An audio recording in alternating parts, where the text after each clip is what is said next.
आज हम लोग स्टार्ट करेंगे new chapter of a science that is 5th chapter acid basis and salt. Okay, अभी एसिड बेस इसके बारे में हम लोग थोड़ा बेसिक्स नॉलेज हम लोग को पहले के स्टैंडर्ड में मिला है। दैट इज एसिड क्या होता है, बेस क्या होता है, ठीक है। फिर उसको हम लोग लिटमस पेपर से एंड वगैरह उसको टेस्ट करते हैं, ये सारी चीज़ें।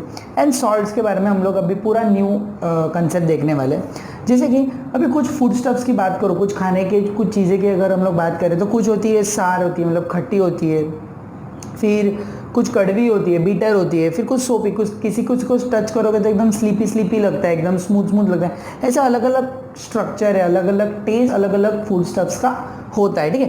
तो उसके बेसिस पे हम लोग कुछ फूड स्टफ्स को हम लोग डिसाइड कर सकते हैं वेदर दैट इज एसिडिक और बेस। बट कुछ ऐसे सॉल्यूशंस होते हैं, फिर कुछ ऐसे केमिकल्स होते हैं जिनको हम लोग टेस्ट नहीं कर सकते for deciding whether it is acid और अ बेस। तो हम लोग वेरियस मेथड्स यूज़ करते हैं, जैसे कि लिटमस पेपर का कंसेप्ट। हम लोग को पता है लिटमस पेपर 2 कलर में होता है, एक होता है रेड एंड एक होता है रेड एंड एक होता है ब्लू।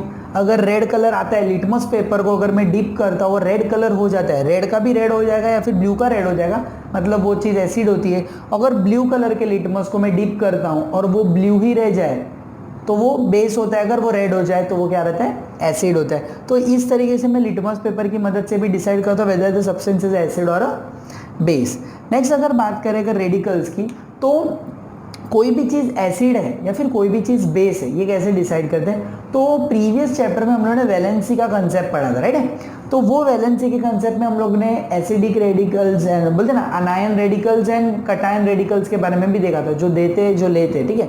वो कंसेप्ट कुछ थोड़ा सा यहाँ पे यूज होगा, जिसे HCl है, हाइड्रोक्लोरिक एसिड जिसको बोलते हैं, ठीक है। तो इसमें अगर देखोगे तो 2 एलिमेंट्स है, one is hydrogen and other is chlorine. Okay, तो यहाँ पे अगर देखेंगे तो देने वाला कौन, क्लोरीन तो हमेशा लेता है, तो क्लोरीन का वैलेंसी -1, हाइड्रोजन का +1। तो यहाँ पे देने वाला कौन है, बेसिक रेडिकल। देता है वो बेसिक रेडिकल, ये हम लोगों ने प्रीवियस चैप्टर में पढ़ा है। और लेने वाला है एसिडिक रेडिकल, तो बेसिक रेडिकल H+ है, एसिडिक रेडिकल Cl- है। तो ये क्लियर होता है। तो इस तरीके से तुम लोग basic and acidic radical decide करते, देने वाले को बेसिक रेडिकल में डालते, लेने वाले को एसिडिक रेडिकल में डालते। अभी इसके बेसिस पे हम लोग कैसे डिसाइड करते हैं कि ये पर्टिकुलर सब्सटेंस एसिड है कि बेस है। तो कैसे देखो, जब भी H+ आयन बेसिक रेडिकल में आता है, जब भी H+ आयन बेसिक रेडिकल में आता है तो वो सब्सटेंस एसिडिक होती है। ओके, दूसरा जब भी OH- आयन एसिडिक रेडिकल में आता है तो वो पर्टिकुलर चीज जिसमें OH- है वो बेस होती है। ओके, और जब भी कोई आयनिक कंपाउंड में, ये भी आयनिक कंपाउंड है, ये भी आयनिक कंपाउंड, सभी आयनिक कंपाउंड प्रीवियस चैप्टर में देखा था, दैट इज कि कटायन और अनायन का कॉम्बिनेशन होके बनता है। जैसे NaCl मैंने ले लिया, Na+Cl-, इसका कॉम्बिनेशन होके NaCl बनता है, this is the ionic compound. Okay, तो जब भी आयनिक कंपाउंड में प्लस एंड माइनस का जो कॉम्बिनेशन होता है, तो उसमें H+ आयन जब बेसिक रेडिकल में आता है तो acidic, OH- ion acidic radical में है तो बेस। एंड जब भी कोई आयनिक कंपाउंड में H+ एंड OH- आयन के अलावा कोई दूसरा रेडिकल आता है तो उसको हम लोग क्या बोलते हैं, सॉल्ट बोलते हैं। तो बेसिकली यहाँ से क्लियर होता है कि कोई भी एसिडिक चीज़ है उसमें H+ आयंस प्रेजेंट होते हैं और कोई भी बेस वाली चीज़ है उसमें OH- आयंस प्रेजेंट होते हैं। नेक्स्ट हम लोग स्टार्ट करेंगे आयनिक कंपाउंड। ओके, अभी आयनिक कंपाउंड का रिकैपिलेशन हम लोग देखेंगे। तो यहाँ पे हम लोगों ने एग्जांपल NaCl का लिया, दैट इज सोडियम क्लोराइड। इसमें दो एलिमेंट्स है, Na is sodium and Cl is chlorine. Okay, sodium का एटॉमिक नंबर है 11, क्लोरीन का है 17, इलेक्ट्रॉनिक कॉन्फ़िगरेशन 2, 8, 1। ओके, तो मैंने यहाँ पे डायग्राम बना, nucleus, first shell, second shell, third shell. First shell में 2 इलेक्ट्रॉन्स, सेकेंड वाला जो शेल है उसमें 8 इलेक्ट्रॉन्स, 4 एंड थर्ड वाले में 1 electrons. Okay fine. Next is 17 chlorine का है। ओके, तो इसमें देखो फर्स्ट वाले में 2 इलेक्ट्रॉन्स, दूसरे वाले में 8 एंड तीसरे वाले में 7। ओके, अभी ध्यान से देखोगे तो इसकी वैलेंसी क्या बनती है सोडियम की, तो सोडियम की वैलेंसी बनती है +1 क्योंकि वो 1 देगा। ओके, सोडियम की वैलेंसी क्या बनती है, +1। क्लोरीन की अगर देखें तो क्या बनती है, -1 क्योंकि वो 1 लेगा। तो देखो इसको 1 चाहिए, इसको 1 देना है, तो ये क्या करता है, ये सोडियम अपना 1 इलेक्ट्रॉन किसको दे देता है, क्लोरीन को दे देता है। ओके, तो सोडियम अपना 1 इलेक्ट्रॉन क्लोरीन को देके सोडियम क्या बन जाता है,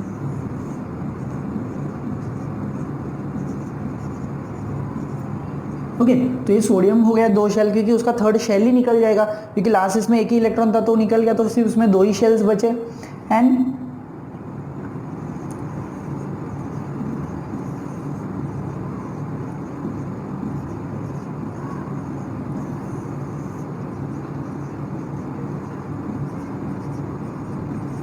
और क्लोरीन भी देखो, क्लोरीन के लास्ट इसमें एक इलेक्ट्रॉन की कमी थी और वो एक इलेक्ट्रॉन इसको भी मिल गया। तो इस तरीके से सोडियम ने क्या किया, एक इलेक्ट्रॉन दिया, बन गया cation, positive charge ion. Okay, chlorine ने एक इलेक्ट्रॉन लिया, बन गया अनायन, नेगेटिव चार्ज आयन। और इस तरीके से दोनों के कॉम्बिनेशन से बन गया NaCl which is an ionic compound, जो कि कटायन और अनायन दोनों की मदद से बना हुआ है। इसको ये बोलते हैं NaCl। ठीक है, ये न्यूट्रल होता है, ionic compounds are neutral because ये पॉजिटिव एंड नेगेटिव चार्ज से बने हुए होते। तो दिस इज आयनिक कंपाउंड का फॉर्मेशन। नेक्स्ट देखेंगे हम लोग dissociation of ionic compound. Dissociations mean क्या, देखो एसोसिएशन मीन्स मिक्स होना, डिसोसिएशंस मीन्स टूट जाना। ओके, तो आयनिक कंपाउंड कभी टूटते हैं। ओके, तो आयनिक कंपाउंड को जब भी हम लोग एक्वस सोल्यूशन में फॉर्म करते हैं तो वो ब्रेक होते हैं। ठीक है, एक्वस सोल्यूशन मीन्स पानी में। ठीक है, जैसे कि अगर कोई आयनिक कंपाउंड को, फॉर एग्जांपल NaCl का एग्जांपल लिया मैंने, तो अगर NaCl को अगर मैं पानी में मिक्स कर देता हूँ, अभी NaCl इज आयनिक कंपाउंड, तो जब मैं इसको पानी में मिक्स करता हूँ तो वो डिसोशिएट होता है, क्योंकि वाटर के जो मॉलिक्यूल्स होते हैं वो क्या करते हैं, इसके अंदर ब्रेक होके, मतलब इसके अंदर जाके, मतलब वो मॉलिक्यूल NaCl जो मॉलिक्यूल है उसके अंदर जाके उसके दोनों पॉजिटिव एंड नेगेटिव मॉलिक्यूल्स को क्या करते हैं, अलग करते हैं। इस वजह से जब NaCl को मैं पानी में मिक्स करता हूँ तो Na+ अलग हो जाता है, Cl- अलग हो जाता है। पानी के अंदर ही रहता है, मतलब उधर एक्वस स्टेट में रहता है, बट वो अलग हो जाता है, मतलब उनका जो बॉन्डिंग रहता है वो क्या हो जाता है, टूट जाता है। NaCl मीन्स गाइस नमक, इसीलिए नमक पानी में डिसॉल्व हो जाता है। क्यों? क्योंकि उसका जो बॉन्डिंग है वो ब्रेक हो जाता है, Na अलग हो जाता है, Cl- हो जाता है। तो इस तरीके से जो सेपरेशन होता है नेगेटिव एंड पॉजिटिव आयंस का, इसको हम लोग बोलते हैं dissociation of ionic compounds. Okay, ये कभी होता है जब भी एक्वस सॉल्यूशन में हम लोग आयनिक कंपाउंड्स को फॉर्म करते हैं। नेक्स्ट हम लोग देखेंगे Arrhenius theory. Okay, Arrhenius theory of acid and base. अभी एरिनियस थियरी एकदम सिंपल थियरी है। अगर पहले हम लोग एसिड का देखते हैं तो एसिड में देखो यहाँ पे एग्जांपल है HCl H2SO4, मतलब हाइड्रोक्लोरिक एसिड है। जब इसको मैं पानी में मिक्स करता हूँ तो H+ अलग हो जाता है, पॉजिटिव आयन अलग हो जाता है, नेगेटिव आयन अलग हो जाता है। ओके, और H2SO4 को जब करता हूँ पानी में मिक्स करता हूँ तो H+ अलग हो जाता है, HSO4 अलग हो जाता है। तो इससे क्या समझ रहा है, तो जब भी कोई एसिडिक चीज रहेगी, ठीक है, एसिडिक सोल्यूशन रहेगा, जब उसको एसिडिक कंपाउंड को जब भी हम लोग वाटर के अंदर मिक्स करेंगे फॉर द डिसोसिएशन प्रोसेस, तो H+ आयंस फॉर्म होके मिल जाते हैं हम लोगों को। क्या मिलते हैं? This gives rise to H+ ions. मतलब जब भी एसिड रहेगा तो क्या मिलेगा? H+ आयंस। आगे कुछ भी मिले, नेगेटिव आयन कुछ भी मिले, बट H+ आयन जरूर मिलेगा। तो H+ आयन अगर डिसोशिएट होके तुम्हें मिल रहा है, मतलब वो पर्टिकुलर चीज क्या है? तो एसिड है। वही अगर बेस में देखेंगे तो NaOH है, मतलब सोडियम हाइड्रोक्साइड। तो इसको अगर मैं पानी में मिक्स करता हूँ तो क्या मिलता है? Na अलग हो जाता है प्लस OH- अलग हो जाता है, CaOH2 मतलब कैल्शियम हाइड्रोक्साइड है। इसको जब मैं पानी में मिक्स करता हूँ तो क्या मिलता है? कैल्शियम मिल जाता है और OH-, मतलब बेस में देखोगे this give rise to OH- ions, मतलब हाइड्रोक्साइड आयंस। जैसे हम लोगों ने लेसन के स्टार्टिंग में देखा था, एसिड्स के अंदर H+ आयंस का बहुत इंपॉर्टेंस होता है, वैसे बेस के अंदर OH- आयंस का बहुत इंपॉर्टेंस होता है। तो जब भी बेस को मैं पानी के अंदर मिक्स करता हूँ एक्वस में, तो OH- मतलब OH- आयंस फॉर्म होते हैं। तो इससे मुझे समझता है कि ये पर्टिकुलर चीज बेस है। तो यही चीज थी एरेनियस थियरी। नेक्स्ट टॉपिक हम लोग देखेंगे classification of acids and base, मतलब वेरियस टाइप्स ऑफ एसिड्स को हम लोग कैसे क्लासिफाई करते हैं एंड बेसिस को कैसे क्लासिफाई करते हैं। तो बेसिकली 4 क्लासिफिकेशंस बोल सकते हैं: strong acid, weak acid, strong base, weak base. Okay, alkalis and different part. Okay, तो स्ट्रॉन्ग एसिड क्या होता है? जब भी कोई एसिडिक सब्सटेंस को मैं एक्वस में मिक्स करता हूँ, मतलब पानी में मिक्स करता हूँ, और जब भी उसके अंदर के जो H+ आयंस है उनका प्रोपोर्शन बहुत हाई होता है, मतलब बहुत ज़्यादा मात्रा में H+ आयंस अगर फॉर्म होते हैं या फिर रिलीज होते हैं तो उसको हम लोग क्या बोलते हैं? Strong acid. इसीलिए ज्यादा H+ आयंस, ज्यादा H+ आयंस मतलब स्ट्रॉन्ग एसिड। वीक एसिड में क्या होता है? जब भी कोई एसिडिक सब्सटेंस को मैं एक्वस में मिक्स करता हूं तो जब बहुत कम मात्रा में या फिर बहुत लो स्मॉल प्रोपोर्शन में जब H+ आयंस हमें रिलीज होते हैं तो उसे हम लोग क्या बोलते हैं? Weak acid. स्ट्रॉन्ग एसिड का एग्जाम्पल है हाइड्रोक्लोरिक एसिड, फिर H2SO4 that is sulphuric acid. Okay, next is weak acid में तुम लोग क्या बोल सकते हो? Carbon dioxide is a weak acid. Okay, same way base का भी तुम लोग वाइस वर्सा बना सकते हो। जब स्ट्रॉन्ग बेस क्या रहेगा, तो जब भी कोई बेस को मैं पानी में या फिर एक्वस में मिक्स करता हूँ, ओके, एक्वस में फॉर्म करता हूँ, तो जब लार्ज प्रोपोर्शन, बहुत ज्यादा मात्रा में OH- आयंस जब रिलीज होते हैं ज्यादा मात्रा में, तो उसको हम लोग क्या बोलते हैं? Strong base. उसका एग्जांपल है NaOH, KOH मतलब sodium hydroxide, potassium hydroxide. Okay, weak base में क्या आएगा? तो जब भी कोई बेसिक मतलब बेस को मैं एक्वस में फॉर्म करता हूँ तो बहुत small proportion of OH minus ions release होते हैं, बहुत कम मात्रा में, तो उसको हम लोग क्या बोलते हैं, वीक बेस बोलते हैं। इसका एग्जाम्पल है NH3। ओके, अभी अल्कली क्या होता है? अल्कली तुम लोगों ने बहुत बार सुना रहेगा। अल्कली क्या होता है? Alkali is a type of base. Okay, एक टाइप का बेस होता है जो पानी में सॉल्यूबल है। जो बेस मतलब जो it can be strong base, it can be a weak base, but जो बेस पानी में सॉल्यूबल है, मतलब पानी में डिसॉल्व हो जाता है, पानी में मिक्स हो जाता है पूरी तरीके से, वो बेस को हम लोग अल्कली भी बोलते हैं। तो this is a form of, it is a type of base only. तो इसलिए एसिड एंड अल्कली भी कभी कभी बोला जाता है, because alkali is a type of base. Okay, तो इसका एग्जाम्पल है NaOH है, पोटेशियम हाइड्रोक्साइड है, sodium hydroxide, this are the examples of alkali. अभी हम लोग देखेंगे basicity of acid and acidity of base. Okay, अभी बेसिसिटी ऑफ एसिड क्या होता है? जस्ट छोटा सा थियोरेटिकल कंसेप्ट है। That is basicity of acid means क्या? Number of H plus from 1 mole of acid. जब 1 मोल ऑफ एसिड में से, what is basicity of acid?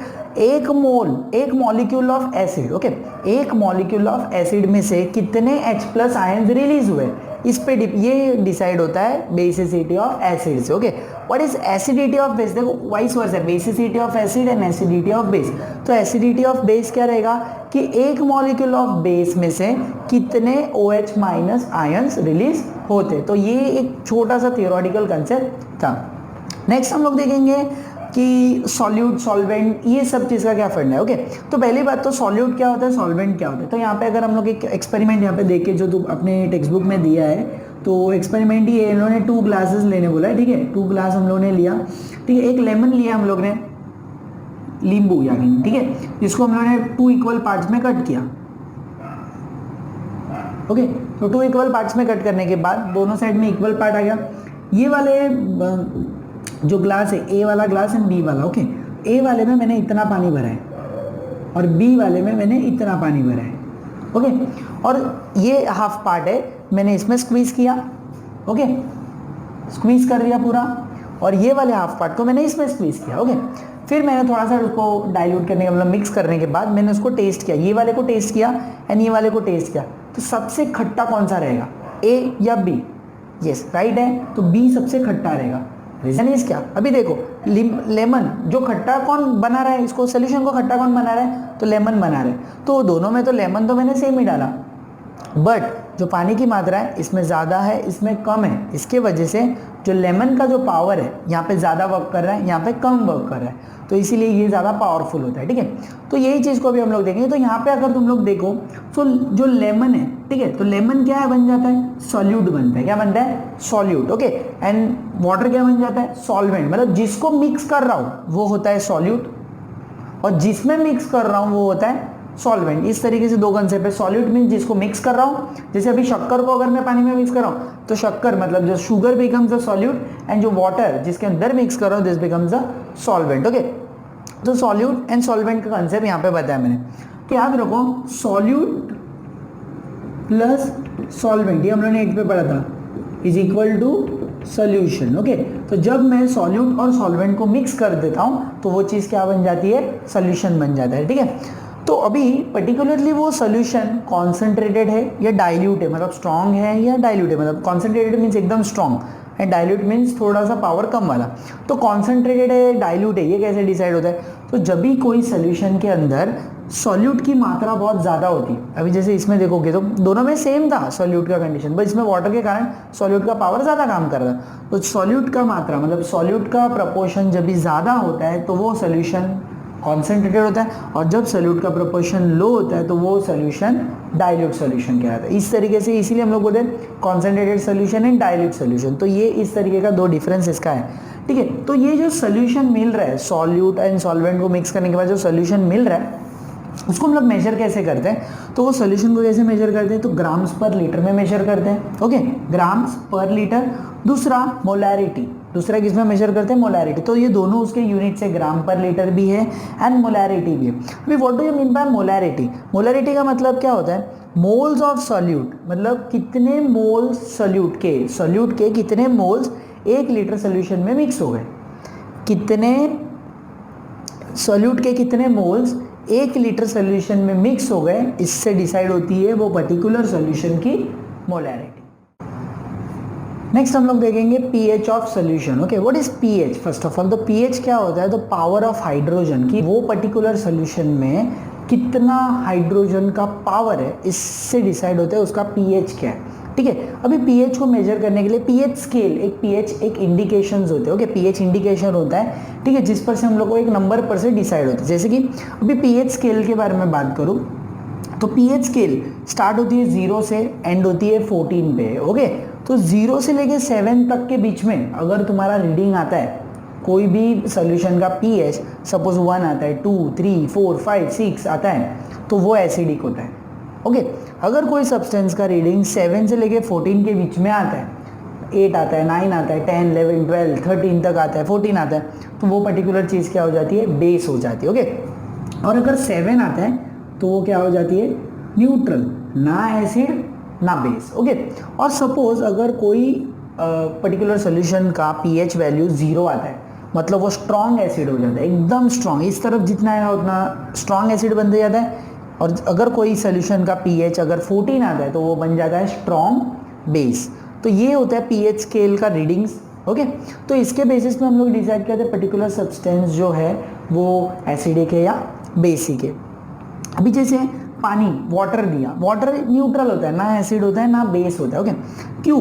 Because जब भी वाटर का डिसोसिएशन होता है, मतलब वाटर के मॉलिक्यूल जब भी ब्रेक होते हैं तो H+ आयंस भी फॉर्म होते हैं एंड OH- आयंस भी फॉर्म होते हैं। और हम लोग नहीं पढ़ा H+ आयंस फॉर्म होगा मतलब एसिड है, OH- फॉर्म हुआ तो बेस है। तो इसमें तो देखो H+ भी फॉर्म हो रहे, OH- भी फॉर्म हो रहे, तो दिस इज न्यूट्रल। इसीलिए वाटर का जो पीएच होता है वो अप्रॉक्सीमेटली 7 होता है, because it is neutral in state. Okay, next अगर हम लोग देखेंगे यही वाटर में, अभी 3 कंपैरिजंस मैंने यहाँ पे किए। अगर वाटर के मॉलिक्यूल में H+ आयंस देखो तो 1 × 10⁷ मोल पर लीटर, मतलब 1 लीटर वाटर में H+ आयंस कितने होते हैं? 1 × 10⁷ मोल्स। ओके, 1 लीटर में, पर लीटर कितने टेम्परेचर पे? 25 डिग्री टेम्परेचर पे। सेम अगर HCl में मैं H+ आयंस देखो, किसमें?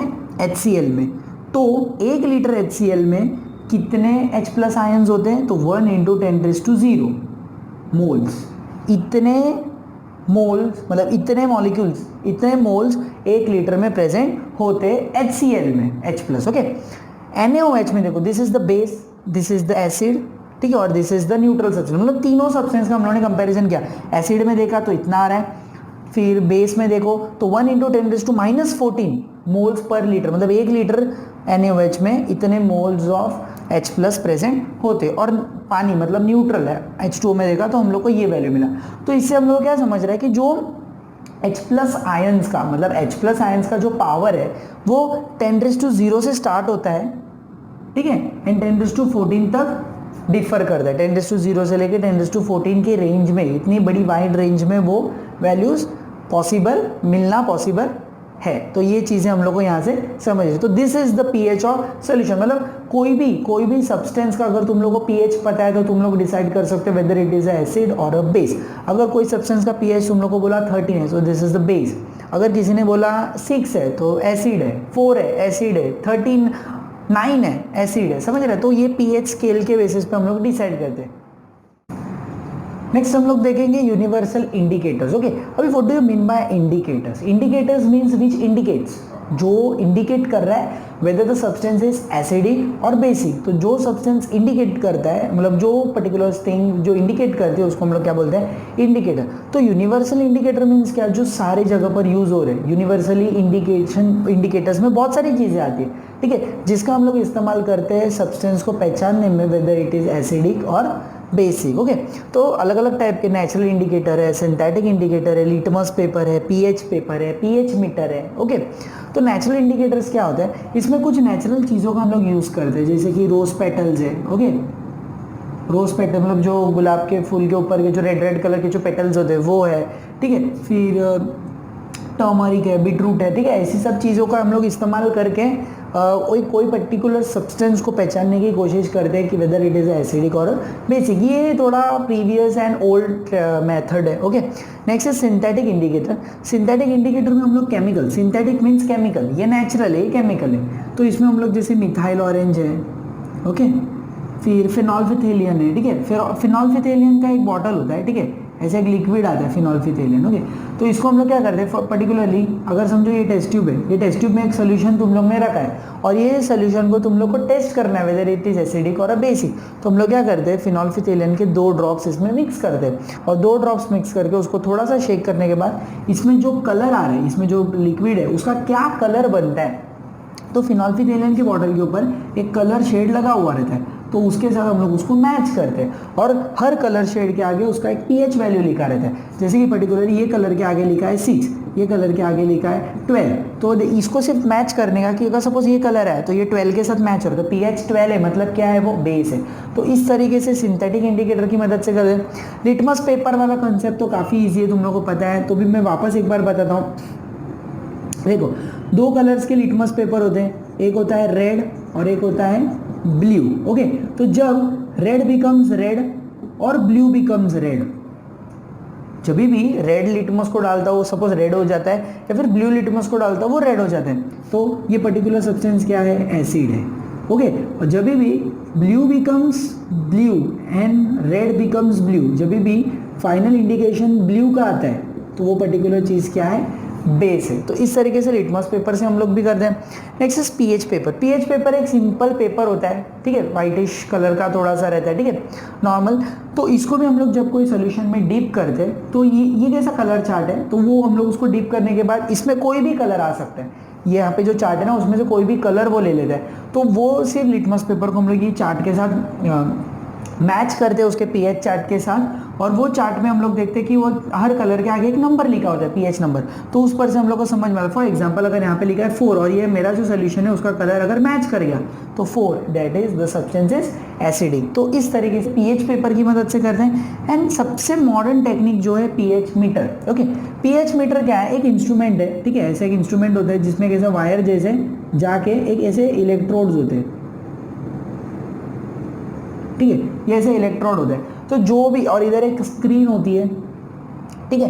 तो जैसे हम लोग पीएच मीटर को स्टार्ट करते हैं, ठीक है, और जो सोल्यूशन है, जैसे ये टेस्ट ट्यूब है, ओके, और ये टेस्ट ट्यूब के अंदर जो सोल्यूशन है, अगर ये पीएच मीटर को मैंने अगर उसके अंदर डीप किया, तो डीप करने के बाद यहाँ पे स्क्रीन पे एक वैल्यू आती है 0 से लेके 14 के बीच में। सपोज वो वैल्यू आ गई 5.5, तो 5.5 मीन्स कहाँ पे है, वो 7 के अंदर है, मतलब ये पर्टिकुलर चीज़ एसिडिक है। सो पीएच मीटर जो इंस्ट्रूमेंट है ना गाइस, ये सबसे मॉडर्न एंड सबसे एडवांस एंड एक्यूरेट इंस्ट्रूमेंट है जो हम लोग को एक्यूरेटली पीएच बता सकता है। अब इसमें कैसे हम लोग को सिर्फ पता चलता है एसिड है कि बेस है, बट इसमें हम लोग को विद द एक्यूरेसी पता चलता है कि वो एग्जैक्टली वो पर्टिकुलर चीज़ का पीएच कितना होता है।